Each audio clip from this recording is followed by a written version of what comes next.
going to introduce the panelists, and then we'll be starting from there. Thank you very much.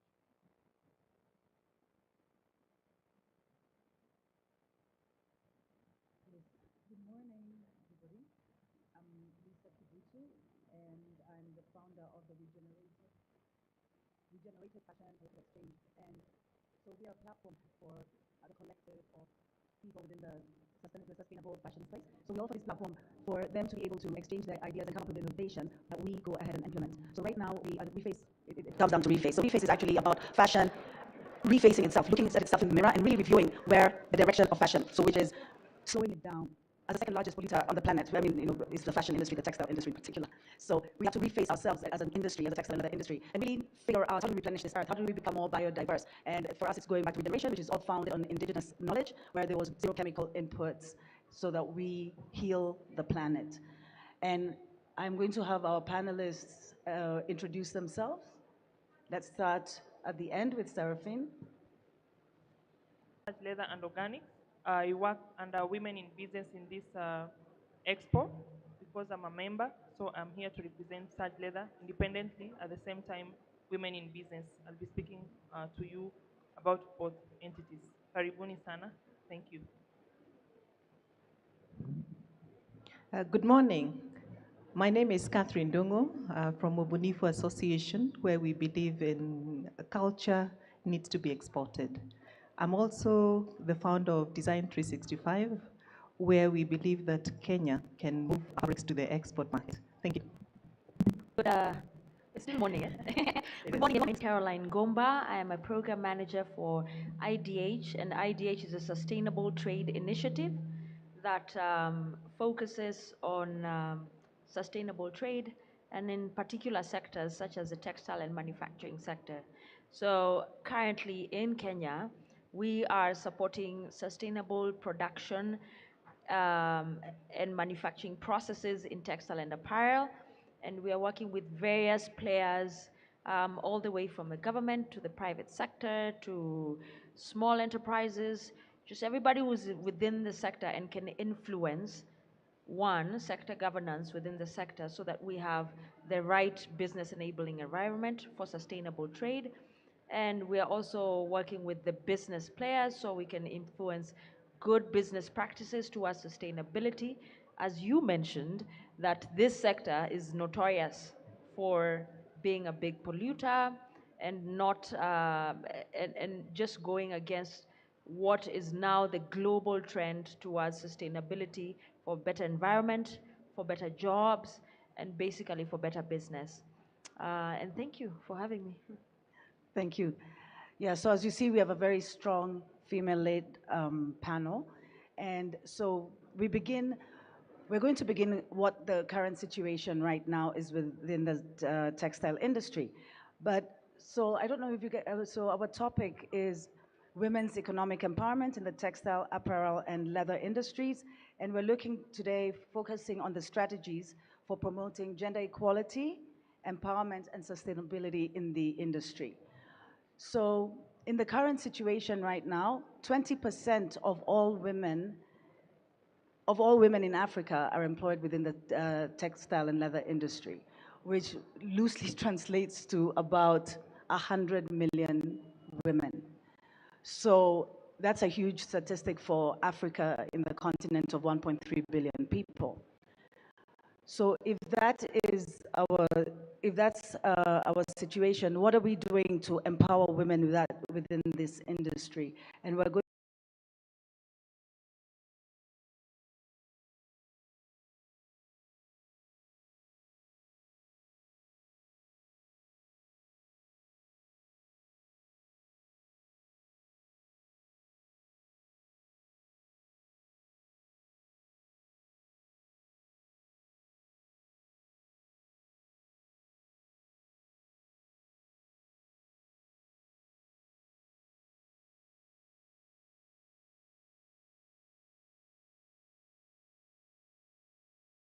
to start by looking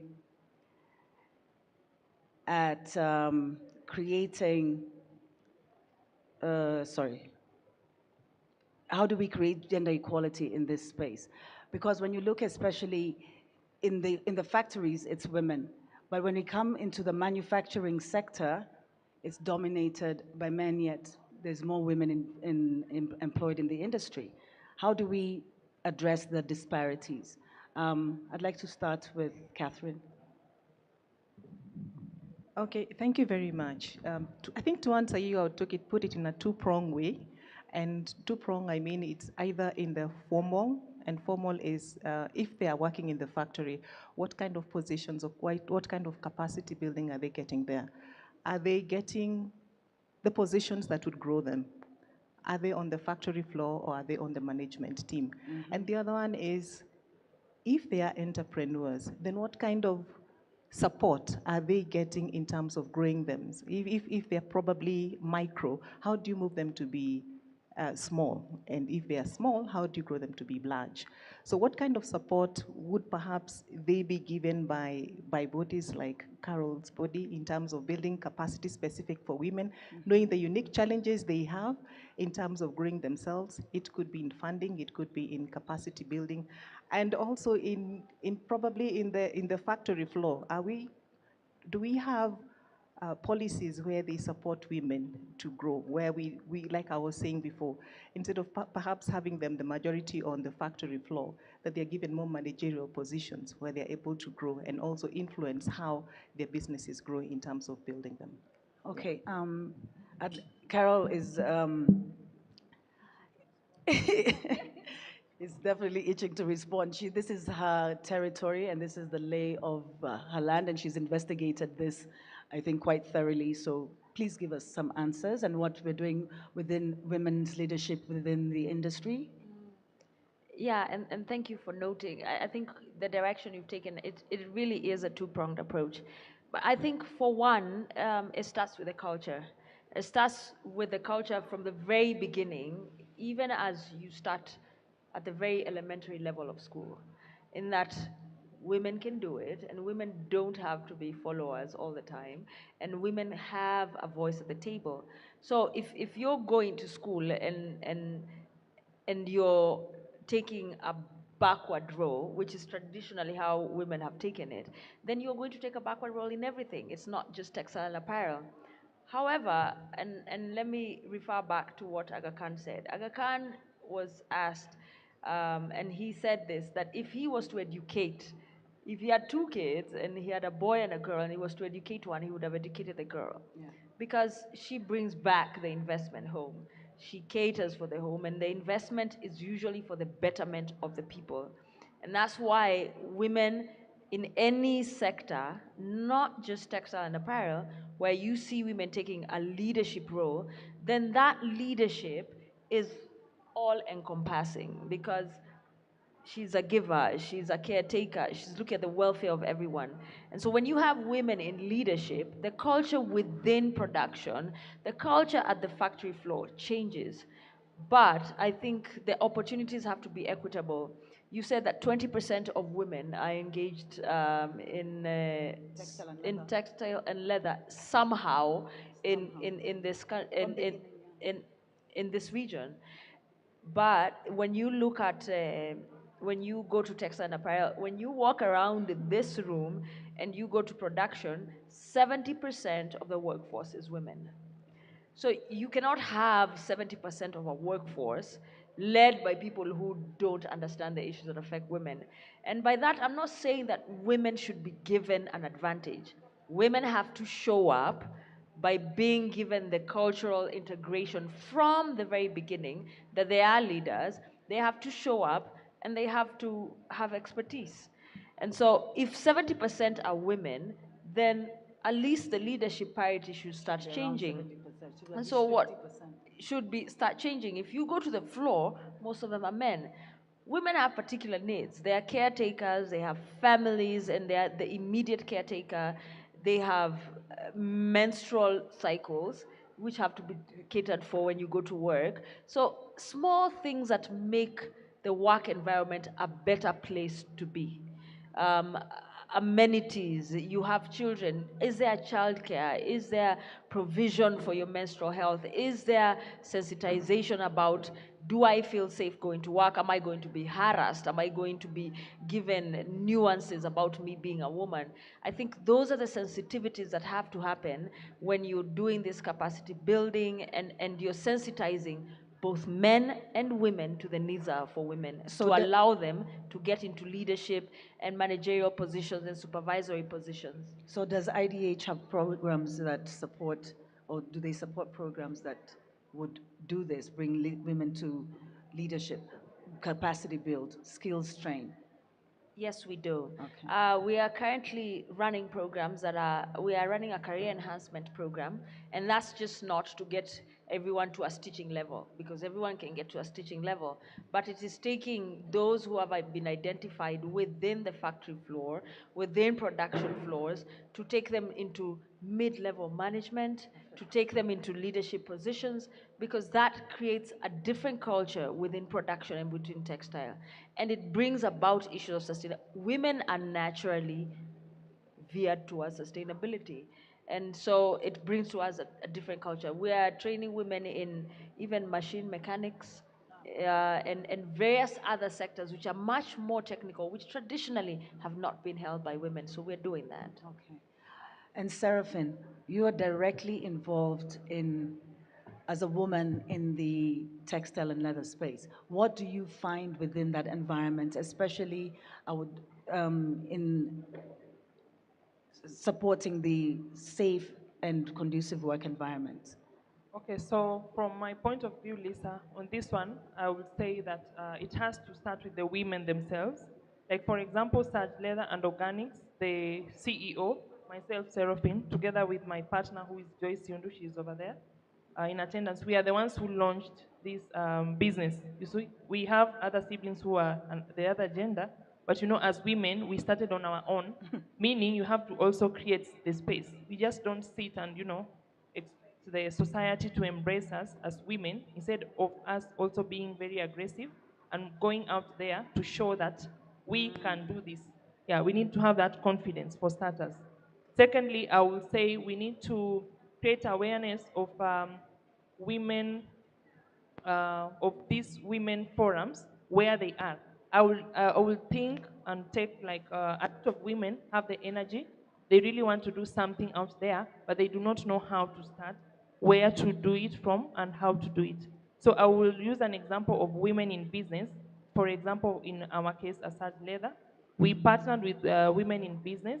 So through that forum, we have been really able to grow as an entity independently, because this platform is assisting us to advertise our business, also in mentorship programs. So you see, if you have those avenues, and actually Women in Business is already here, and it is taking initiative to help start up businesses under a wing called WIP Hub, a small hub that is part of the function that is, it is trying to identify these people who have potential, but they do not know how to start their journey to be known out there, and then from there they can pick up and, you know, form businesses like us, like yours, and the other persons. So it starts with the woman herself, and how to go about it, plus the creation of awareness. That is my take. Okay, and Yeah. stay on that note. Mhm. How do you, what do you face as a woman being empowered, especially financially? Are there special programs that you've come around that are strictly supporting women? What challenges are you facing in that space? Well, the challenges we are facing in that space, especially financially, is that we have not identified specific financial problems created just for women at the moment.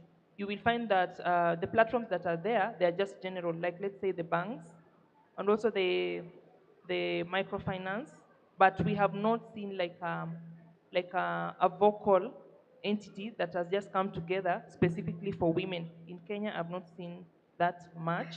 So it is a struggle, because you have to go and fight for your space out there with other business people. They don't know, you know, it is not specific, gender specific. So you have to go and fight your way out there with people. At least that is in Kenya. But I know, like, let's say, like within East Africa, there's some few entities, let's say in Uganda and maybe in Tanzania. that support women. So in that space, I think we need to at least, wake up in that line. Okay, Yeah. so that takes us to Catherine. When you have these women's networks and associations, how would they help empower the financial space, especially, and to get business to take off? As Seraphine had said before, like if we're coming in and claiming our space because it's not being created for us, and Caroline also spoke about that, finding your space and getting into that leadership role, like we all, like the four of us here have, and come in and claim your space. How are associations like yours helping empower women? Okay, I'll speak about Ubunifu Association. It's not a woman-based association, but it's a woman-led association. I think 90% of our members are women by default, and that has given us an advantage of getting into organizations that fund women. I think there are two banks that have been able to help us. There is Stanbic Data that has been able to help us. And they've been able to give us programs that have been, some of our members have been financed in doing that.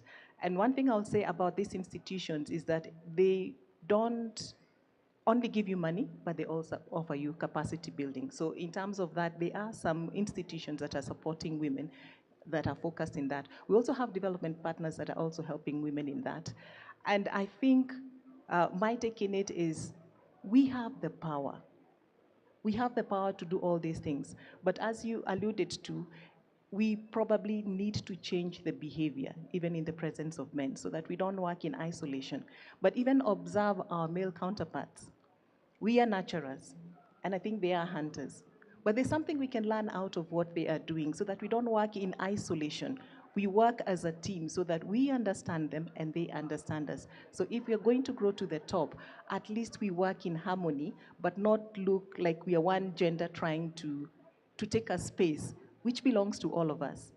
So they are, my experience, even in terms of capacity building in the other area of business I do, we have capacity building programs where we look at what is it about us that holds us back. Is it, like we said, the education system that does not empower us, as you mentioned? And what is it that we need to do? Examine ourselves and start practicing habits or observing what's happening around us and working on the fear that we can actually do what needs to be done. And also be prepared, accepting that we are uniquely made, accepting that we are going to go through periods. We are going to have children, and the children will need our attention for about 3 years.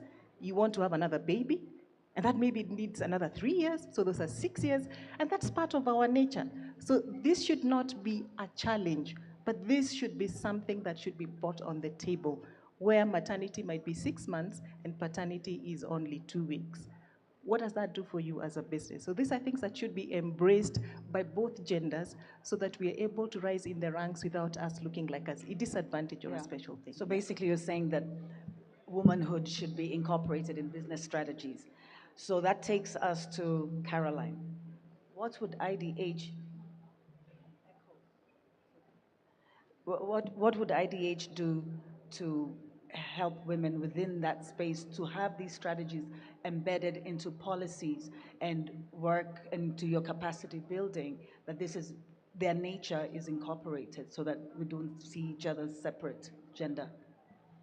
I think, and I can speak for both, just as being in this field and also from IDH, I don't think there should be a segregation of these are women. When you go to a bank and you want to get a loan, there is no checkbox. Are you a woman? Are you a man? It is, are you a viable business? And so, and that's why I keep going back to the culturalization and the socialization of who women are. Women are women, just like she said, and we have things that are going to happen to women. You're going to have a period, you're going to bear children, and you're going to be a nurturer of your home and the hunter for your home.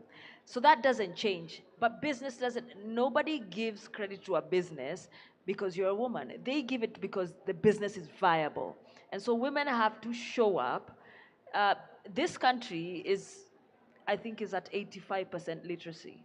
And so women are educated just as much as men are educated. And so being a woman is really not a crutch, it's just being a woman.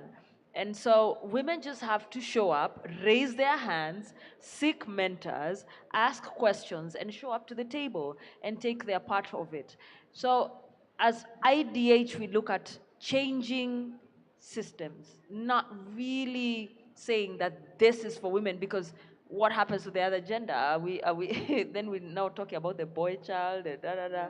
But we're looking at changing the system. How is the sector governance? Is it inclusive? How is a business practice? What is the attitude of the people? So it's changing minds and changing business practice in that women have to show up, not with a crutch, but being just as capable and seeking mentors and seeking the right opportunities as an equal player. Absolutely. So it is that incorporation because the systems were patriarchal, were formed that way. So women have always found it difficult because it was not made for them. So that is why I was asking, like, there must be programs now that embed womanhood, I guess, within it, Yes, right? yes, yes, they are, and we do have programs that are particularly empowering women. And by empowerment, which I find that the word is Yeah, used it's too much. loosely, Yeah. but it has to be structured empowerment. It means if we are making decisions, if we are taking a strategy, who is at the table, who is giving us an opinion? If you're saying, well, we're doing this, we're changing what we do at the factory floor, we're changing how we manage hours, we're changing what we consider to be health and safety at the workshop, then women have to be part of that discussion, Conversation, absolutely. not deciding somewhere that, oh, that sounds like it might be good for them, but it's bringing them to the table. And empowerment has to be structured. It's not a given. You have to be intentional, and that starts from the top leadership. Saying that we're bringing women representatives from the floor and we're bringing them to the table to tell us what is happening and what could work for them. And I've seen in other sectors that that has worked, where it's much more inclusive in saying, this is exactly what we want from women. If you just get women representatives from the floor and put them in a meeting where you're strategizing about health and safety, then you get ideas. And right there, you have empowered women. So it's not exemplary, particular programs that look at women, but it is a change in way in business practice. It is a change in inclusivity in everything that you do, and including women. So, and that's what we try to promote. So we don't take the angle at IDH of, this is a woman's project, and this is what we're doing, and this is particular for women, but we want to change business practice, how you run your shop, how you run your business, how much you consult equally and with equity across genders. Absolutely.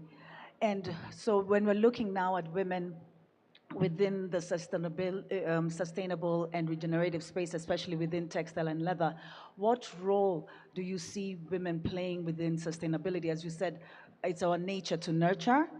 So how can women, because as natural nurturers, how do we take up leadership within that space as we're natural leaders within that space? We're not the hunters. Let's start with Seraphine. On that one, I think we just have to show by example. Yeah, Ah, because if you are a nurturer, that means you're bringing people up, right? Starting from children. So in this perspective, we are nurturing businesses that we want women to take lead. That is what I will take on that one. So women just have to work on their self-esteem. I would say you start to by working on your mindset, and that mindset you put it in your business. Yeah, because we do not want this mentality of looking at ourselves as a lesser human. I know there is a lot of that that goes around within our gender. Somehow women are really very educated, especially in Kenya. You find that most women actually, they may be more educated than even men. But now there is that timidity. We are timid. We do not want to take up space like men, the way they grab, opportunity. That's why we want to sit back and just say that that is a male dominated career or male dominated field, and we forget that these same people if we follow their example, just like in a collaborative way, as opposed to a negative competition way, then we can work together. I would take it as the nurturing bit comes in now when we accept that we are women and we have the same brains and we have the same ideas and we can equally fit into the system and just do it as the other gender. Okay, thank you. Catherine, bringing it back to sustainable, being in the sustainable textile and leather space. So how do you see the role of women, especially within, not only within Ubunifu and all the SMEs that you guys are leading within that space, but so how do we lead the sustainability and regenerative conversation within leather and textiles? I'll start off by saying that women, uh, if we look at textile, and for those who have the boy child in the home, if you compare the number of clothes that you have compared to the boy child, it's very likely that you are probably 3 times or more. You have more clothes than they. And therefore, it means that if we are going to expound it, it means that women are the higher consumers of clothes. It's part of our identity. And therefore, where a guy might have maybe 2 or 3 suits, you will compensate with probably times 10. That's an exaggeration. And therefore, it means that we are the highest consumers. So we are the buyers of these items. And we can take that responsibility as buyers. We can go out to the shops and demand clothes that have an element of sustainability. If you're buying your jeans, does it have a component of sustainability in it? And I think we can lead in that front in being very deliberate in terms of the kind of purchases that we have. Talk about your business. How are you sourcing? How are you sourcing sustainable and regenerative textiles? And how would you, where do you find them? I'm seeing a lot of, when you see the Ethiopians with their hand-loomed cottons, Yes. right? So within that space, a lot of women are within that space. So how are you sourcing and where are you finding your sources for, in the sustainable and regenerative textiles? In terms of Ubunifu, or in terms of what I do, we have like Tosheka, who uses cotton, which is organic, and even part of the products that we sell, I say that I like championing Kenya. Kikoi handwoven fabric is very Kenyan in terms of what we do. There's a special way that we do it, and therefore sourcing from people who are in that industry, people who are making cotton, who are weaving that cotton, also works for it. And also items like leather. If you look at even sisal, if you look at it as fabric that is woven, we find that in eastern Kenya, where you find that they create these fabrics. If you go to the fabrics that we use in terms of palm trees in the coast, those are also textile that we may look at in terms of renewable. I'm not talking about cloth, but in terms of home furnishing. But the other recyclable, probably I'll talk about recyclable.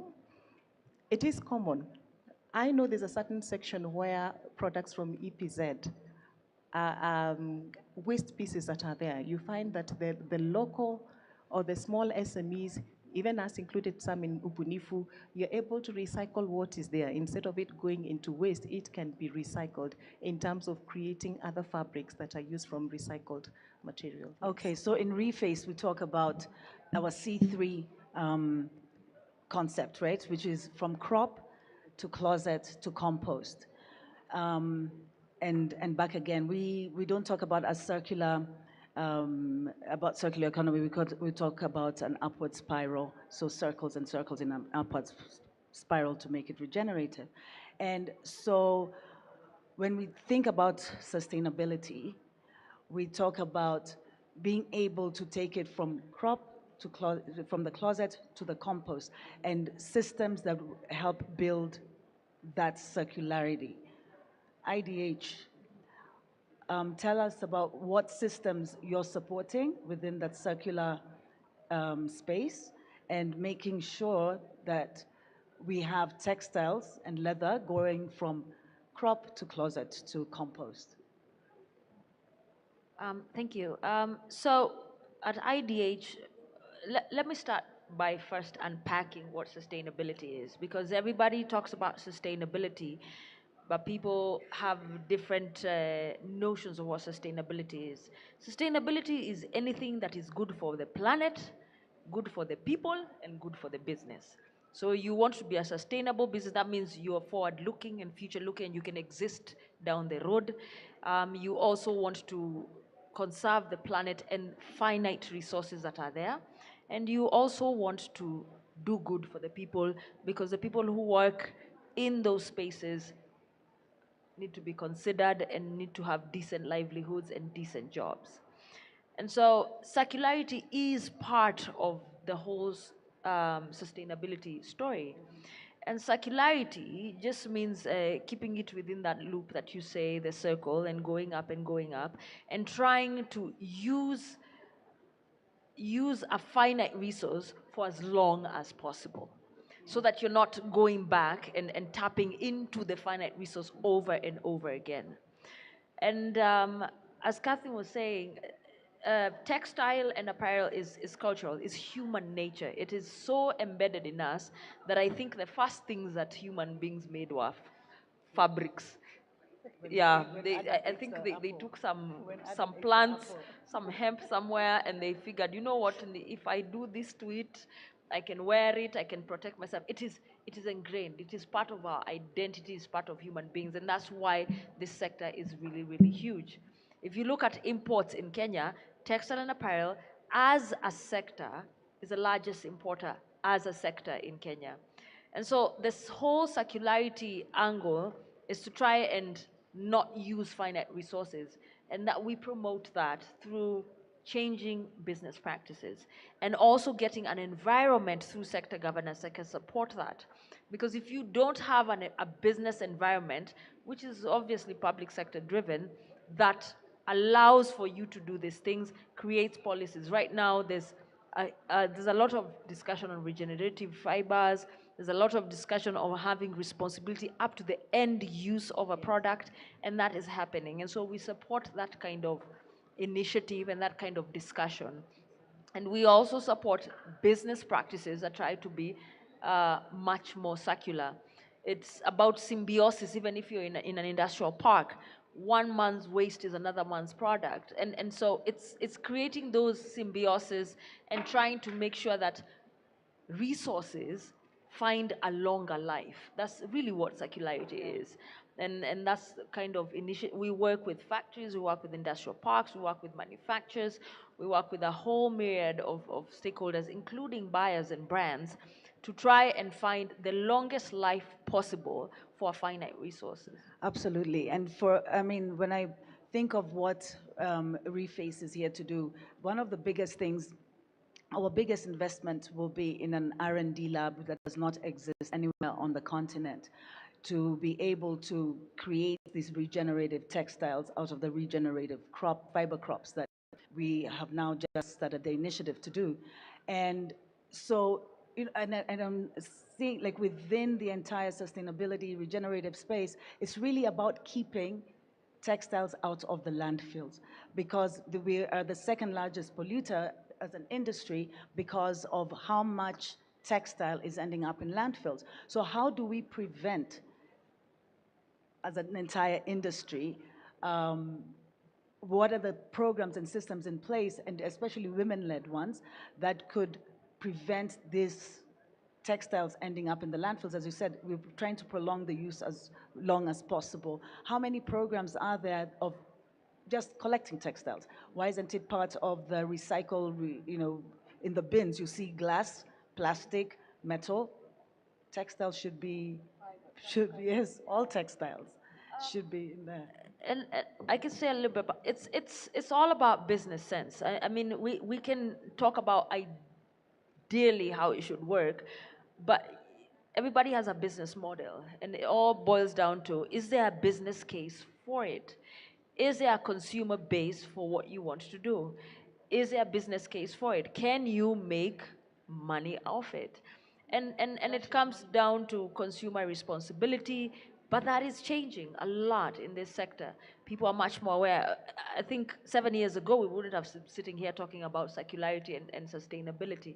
So that's changing, and it's that awareness and that responsibility. ESG used to be something nice to do, something you put at the end of your annual report and say, this is our ESG element and this is what we do.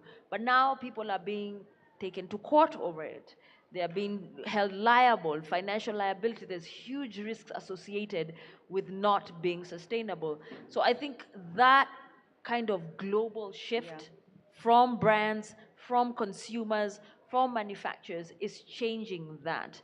And so, and we're not looking for somebody to come up with a program somewhere, IDH to come up with this program that says, well, this is what we're doing. We're collecting this and we're doing this. It is everyone's responsibility. As a consumer, are you buying something that you're going to throw away 2 months later? You're going to look in your closet, you wash it, it doesn't look good. Maybe you could stave off from buying 3 items and then you buy 1 item that lasts a bit longer. So it is a collective shift in the way products are being made, and I encourage that everyone who is manufacturing must consider sustainability. We have regulation that's coming down from the EU. The EU due diligence is going to look at a source, a supplier all the way. Even if you're supplying a button, the tier 1 and tier 2 companies are going to be held responsible. And so if you're not considering sustainability, if you're not treating your labor well, if you're wasting water, if you don't have strategies to dispose your waste, then you're not going to make business sense because you're a risk. So if only for just being selfish as a business to survive, you have to consider sustainability. So it's not a program that's going to show up somewhere created by someone who is in the global north that's going to solve it. It is a change in attitude, it's a change in how you do business, and in a change in how our policies and our sector governance is organized. Absolutely. Seraphine, what would you like to see? What change would you like to see within the industry that would make sustainability an everyday conversation, and that your consumers, I mean, you're a business, that your consumers become, as she was saying, conscious consumers? For me, I think the biggest thing is that every person who is in business, they obviously need to be an entrepreneur, the mindset first. So all of us somehow need to be conscious that if you're in business, somehow we are producing something, be it big or small. We need to start that mindset, like a campaign, to make awareness for everyone to know that it goes up to the household. Because you cannot lie to yourself that you are in business just because you go for expos and stuff, but in your own house, you have not started by doing it at home. I think that is important. So what would you add in your business for your consumers? Would you So- add a label to your products that says from cradle to grave? So like, can they give back? You see, like now all the top designers, you can actually give back, like with Gucci, with Dolce & Gabbana, you give, at the end life, you give it back and they reuse the fabric. So like, what are we doing consciously as, not as women, but anyway, as businesses, to make sure that your product goes back to your I grave? think we are not implementing the policies that we have. Like we are not making them, taking them out in practicality. Like let's say, for example, Sarge Leather, we have the organic bit. This organic bit, we want to make sure we utilize the materials that we can use organically, that are safe. That is why we are Sarge Leather and organic. For example, let's say because we produce leather, as opposed to tanning with the harsh chemicals, we would like to use the chemicals that are a bit safer, let's say like organic chemicals like, let's say, trees, because we have leather, the tans that we can use from trees and stuff. So we want to see how we can bring all this together and make it a safe haven for everyone at the end of the day. I really wanted you to bring out your organic. Yes. Thank you. And Catherine, tell me, what would you like to see in place policy-wise that enforces sustainability within the industry? I think if policy is to be put out, it should be well articulated so that we understand the parameters to work with. Two, given the suppliers that we have, maybe the suppliers that we have may also follow that, because sometimes we are also restricted. But other than that, I think it should be, as Carol was saying, in whatever business models that we have, it doesn't become that document at the end of your presentation, but it's actually something that it's ebbed into your everyday working. And like we're saying, sustainability is not one component. It's more like a lifestyle. It's everything that you do in your business. So don't look at it as, not to look at it as a requirement, but it should be.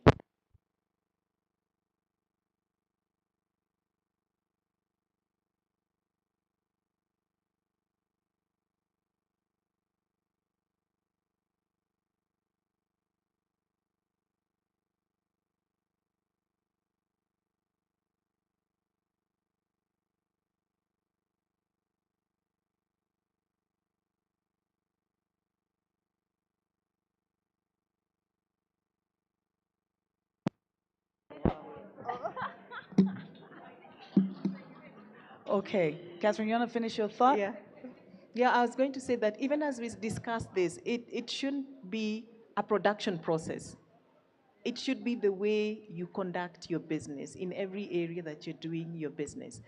It should be ebbed in the way we operate, whether it's at home, and also call people to practice it. I know there was one training program where we had, and maybe this is a bit off, but some of the responsibilities we can have. We had a training program where we had plastic bottles.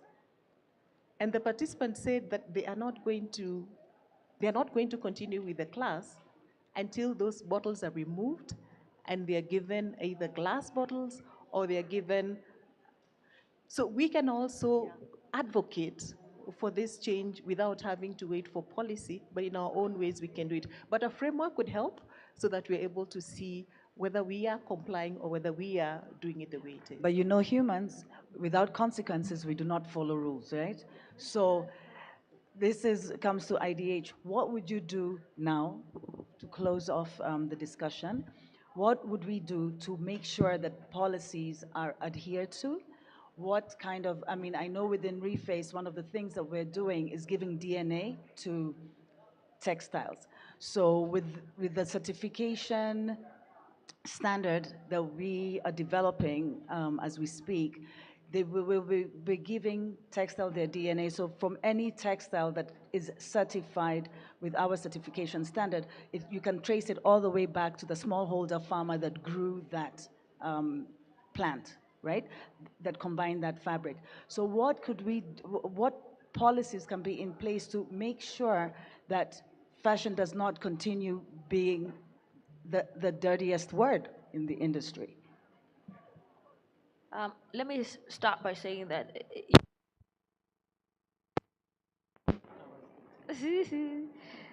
Okay, so I think you said something interesting, that human beings don't comply without consequences. The funny thing is that we used to be very sustainable, right? Because we were closer to nature and we realized the consequences of nature and we respected nature quite a while back. And then we moved to this whole industrialization, and now we are realizing that human beings are really destroyers, and our whole industrialization thing and our consumerism is destroying the finite resource that we need. So I think in terms of policies, the policies are there. But as Catherine said, that it has to begin with you. That you have, sustainability is not this policy or this framework or this strange thing or a scientific way of doing things. It's really you just trying to be a prudent person and conserve your finite resources, and just stop abusing the earth and stop abusing the resources that you have. And so I think the biggest drive is not a policy. Those exist. Kenya just signed the EPA with EU, which has one of the strongest trade and sustainability clauses that's ever been signed with a developing nation. So it's there. I mean, but the implementation and the consciousness and the mindset, I think, is what we've talked about from the very beginning, that empowering women, women being at the forefront, sustainability is all about your mind step.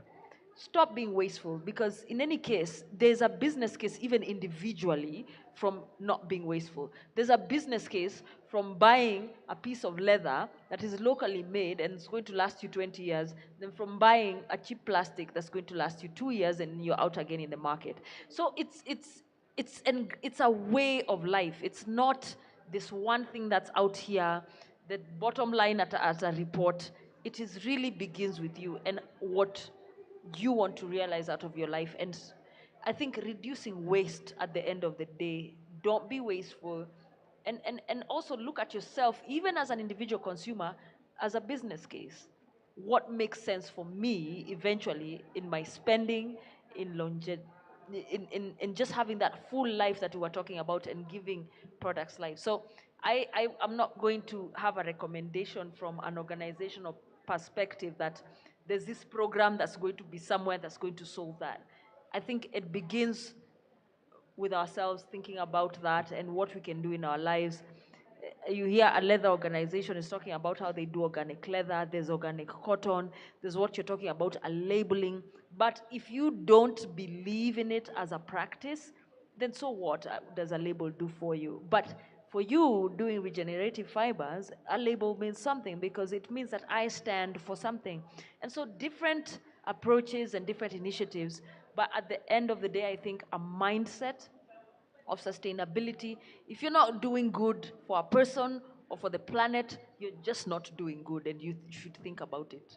Absolutely. That brings us to the end of the discussion, and we'll open it to the floor. Thank you, panelists. That was lovely.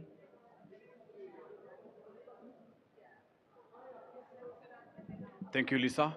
If anyone would like to ask any questions to the panelists or the moderator, you may do so now, right now.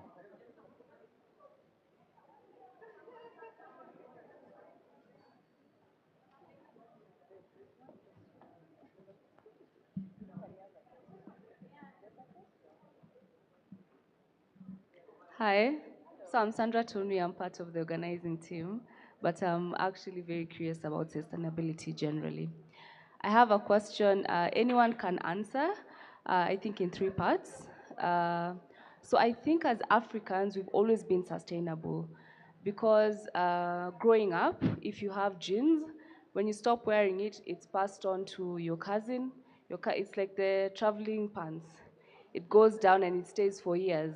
So wouldn't you agree to say, as Africans, we've always been sustainable, and maybe what the problem is the second-hand clothes, which come here and are not for this market. So you'll find we're getting material that's maybe for winter, or you're getting them in one pairs. So you're getting two pairs of shoes, you're only getting one that's coming to Africa, or you find that some of the clothes don't fit Africans, so the sizing is small. So those are the kind of clothes that end up in landfills because there's no market for people to buy it here. That's the first question. The second question would be, I don't know the process, but what is because I came to find out that we're actually the ones who purchase these clothes, they're not donated to us. So what's the process of getting these clothes to Africa? Who selects the clothes that come here? What's the process from, let's say, the UK, from the donation centers to the point where we are purchasing? Who selects the clothes that are being sold in the market? The third one, I'd like to know for the women, what are some of the challenges that you're facing, especially if you're a sustainable business model, because I think sustainability in itself is expensive.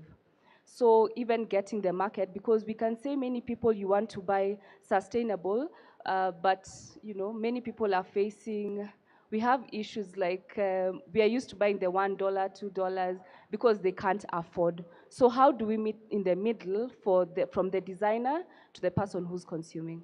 Thank you. I want to start from the end. When we're saying, okay, when we look at can you hear me? Okay, so when we're looking at even the mitumba industry and all that. If we are conscious consumers, right, we're thinking about the planet, not Africa in isolation or Europe in isolation. We don't want any of the textile in any landfill worldwide. As Africans, we are bearing the brunt of what is happening in the global north.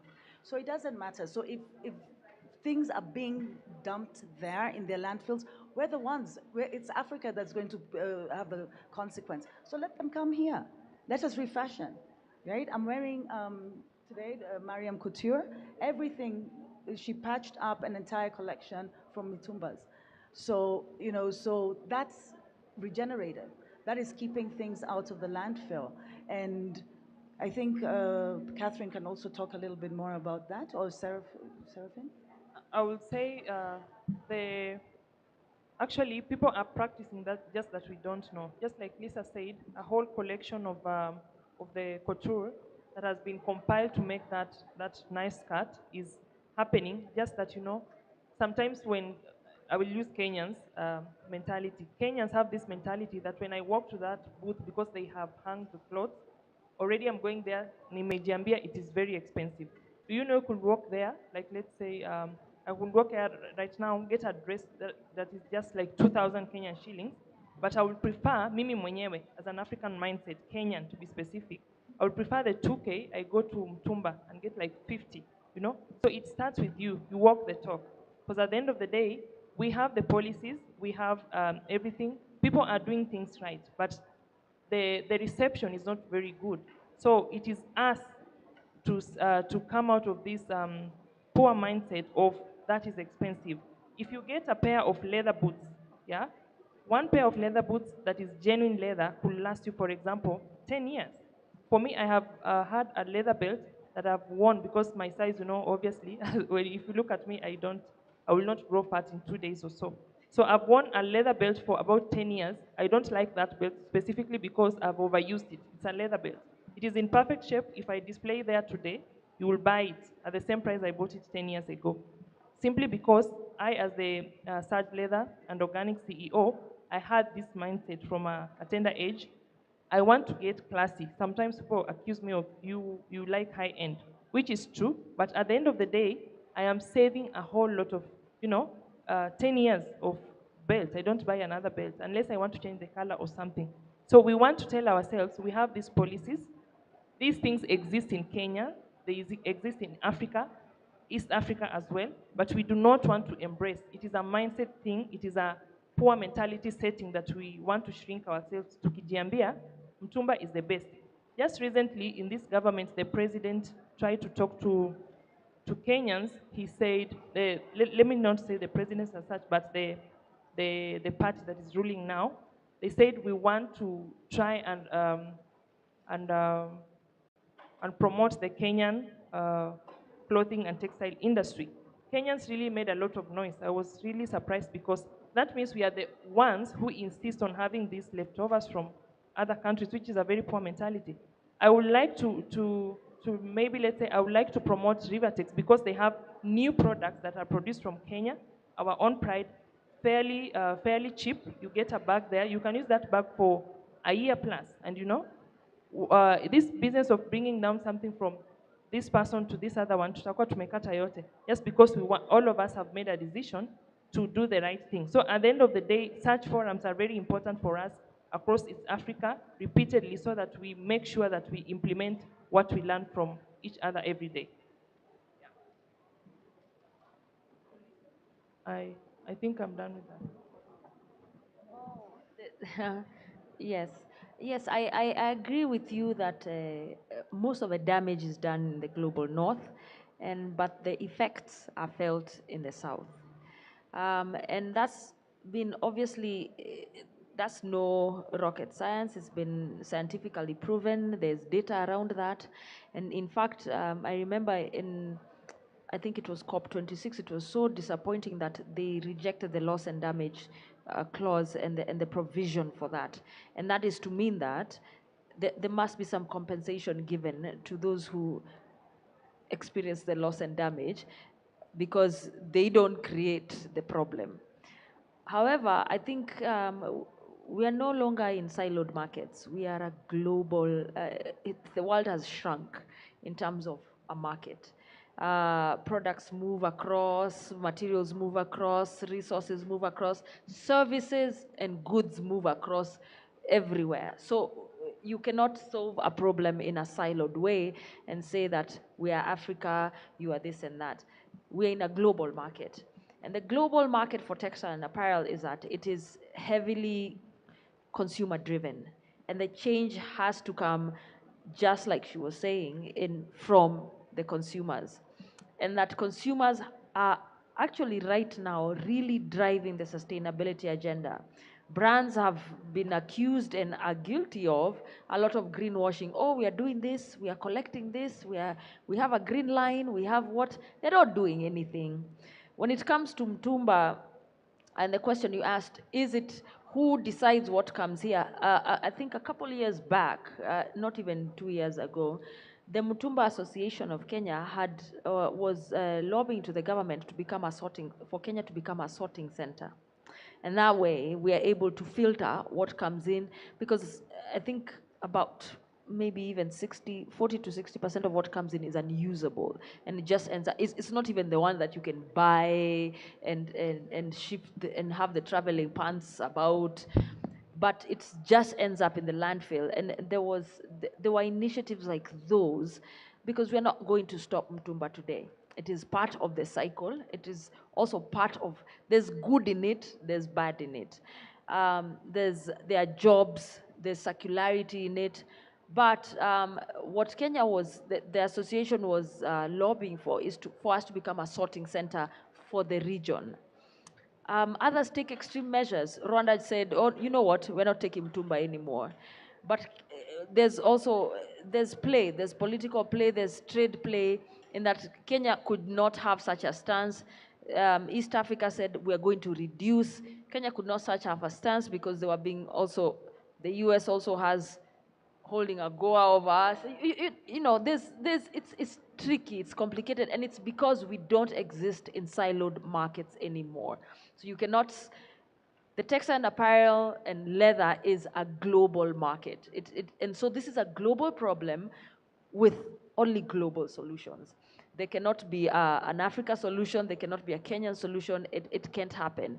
The jeans that are made, Levi's that are made here in Kenya, as Kenyans, I don't think anybody walks into the Levi's store because it's so expensive, but you can walk into Mtumba and wear that. It's not entirely a bad thing for Levi, because those are future consumers who, given that money, they are going to actually walk into that store. So it's a tricky one, but it needs concerted efforts, combined efforts, multi-stakeholder efforts to come up with global solutions. But if the consumer had that mindset of having a longer life, like that belt, which can last 20 years, be put on a rack and be worn again, and also consumers stopped thinking of our products as substandard.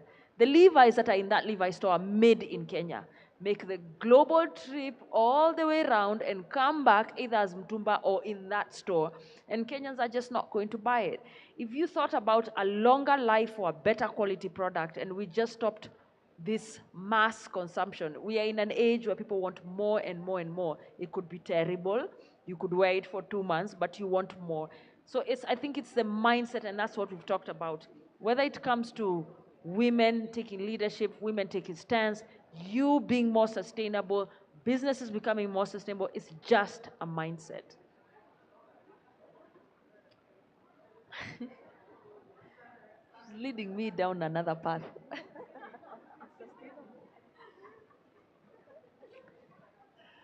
No, I don't know if there's another question, but I just wanted to recognize Monica Canary and the very highly sustainable pieces of hers that we're wearing today on the on the panel.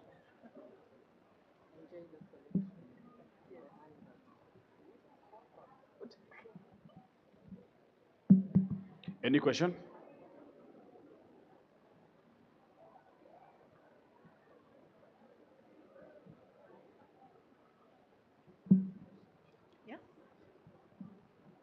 Hello, my name is Cynthia Wanyeki. I'm a student, and I have a question for each of the panelists. So, to Madam Seraphine, Yes. you've mentioned about creating opportunities in your startup. Okay. So, in our quest to creating these opportunities, especially for females, do you provide learning opportunities for young budding entrepreneurs in terms of maybe an attachment or an internship? To Madam Catherine, you mentioned something very crucial about women being the largest consumers in the textile industry, and also it narrows down to the beauty industry. So why is it that there is such a huge disparity with the wage gap? Because women are involved, like women understand the textile bit and the beauty bit, but then with their craftsmanship, they are not paid that much as a man who is involved in like the engineering part and everything. So how can your startup cater for the talents of women for their wages to be increased? And for Madam Caroline, there was a mention of the need for an R&D lab to, do the research for sustainable textiles. So is it that Africa, over the years, is it that we really don't have the facilities, or is it that the money is just not being invested in research and development? Thank you. What did you say your name was again? My name is Cynthia Wanyeki. Okay. So Cynthia, for Surge Leather, as I mentioned, for us, we walk the talk. Like, for example, as the director, I do learn every day. Every day, every minute, you learn something new. So why not? We create opportunities because we have to create another director who may want to do her own business in future or may want to work with us our journey until they say no. So like for example, today we came, in this expo we have our own ambassador for Surge Leather, and of course we pay them something. So while we hang out with them at the expo, they are doing their job of advertising, marketing, and also helping us with the sales because we have a booth. At the same time, they are learning the skills and we are teaching them. We work with them hands-on on the ground together so that they can learn, they ask questions, and they have that advantage with us. So yes, we create opportunities so that we all win together at the end of the day. We replicate what we do. Thank you very much, Cynthia. I think my take in it would be, first of all, for the women, show up. Learn, negotiate, learn how to negotiate. And we talked about attitude here and behavior. Go there believing in yourself. If you are talking about technical, if it's in terms of skill, show up because you have the skill. Sell your skill. You're not dressing up to impress. You're dressing up to express your confidence and ability. And that's what I would urge the ladies, that if a job can be done, I'm not going to say that what a man can do, a woman can do. That is not what I'm saying. I'm saying if there's a job that can be done, I can do it. If it's in terms of professional, in terms of probably behavior, in terms of emotional intelligence, your whole makeup has the ability to take up any job that is given to you, be it local, be it international. So I think the first thing is what we are saying. Perhaps when we were growing up, there was this thing about, and these are not things that you were told to your face that you as a girl, you shouldn't. There are probably subliminal messages that come across to you that, there are too many men, therefore I'm going to look like an outsider. And these are the things that we need to change. Be the first. Don't be afraid to do whatever is required of you to do. Observe. Observe observe the boy child, or observe the men, how they negotiate on the table. Learn something from them, because we are not in silos. And learn from them, because there's also a lot we can learn from the men in terms of where they are at and how they get there. I'm not saying we become men, but we're saying there's certain things that they can learn from us, and there's certain things that we can learn from them. But the first thing, show up for the